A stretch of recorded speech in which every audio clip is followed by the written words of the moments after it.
Imam Ali, in most of the world, people try to adhere to the principle of separation of church and state. What is Islam's position on separation of church and state? I think I have to be very clear that there is no direct mentions about state in the Holy Quran. What the Holy Quran basically mentions is about the importance of moral ground for the government in their policy. And Prophet Muhammad, peace be upon him, is the best example for us to follow. That he was forced to go out from Mecca and later on settle in Medina, and he became the leader of the city. But there is nowhere mentioned in the history that Prophet Muhammad ever established an Islamic state. In fact, when he arrived in Medina, he established a civic state. He created what we call today Medina Charter, and it is the first ever state constitution created by human beings. And in that constitution, it preserved and granted the rights of all people regardless of religious beliefs, including Jewish community, Christian community, and even those who claim themselves to be non-believers around the city at that time.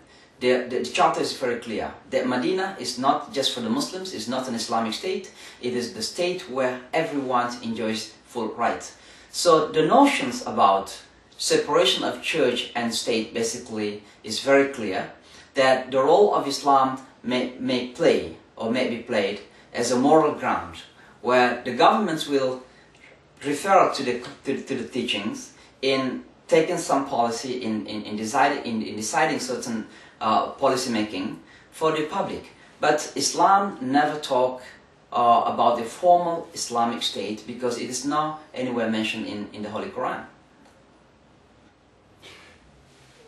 In Iran, it appears that there is an Islamic state. They even insist on calling it the Islamic Republic of Iran. How does Islam justify that? Islam basically is not concerned about the name. As we know that Israel is a Jewish state, Iran claimed to be an Islamic state. But the issue is about the content of the state itself. Islam is a universal values. We are talking about human rights, we are talking about freedom, we are talking about justice, we are talking about tolerance, respecting other religious beliefs. And if we claim that that particular state is an Islamic state, but all these universal values are absent, you don't find freedom, no justice, no tolerance, then this state must not be considered an Islamic state. Name is name, but the substance of the state itself is even more important in our understanding as Muslims.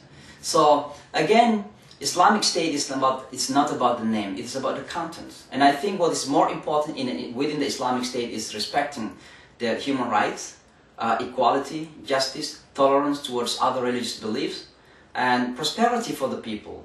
Let the people express themselves. Freedom is so essential in Islam. And I would like to end with this, that when the Muslim declare there is no God but God, it does mean that freedom is within my soul. No one is enslaving me but the one who created me. And that is the genuine freedom for the Muslims. And so when the Muslims claim to be governing an Islamic state, they must first of all give freedom to the people to express themselves. That is the idea of Islamic state basically.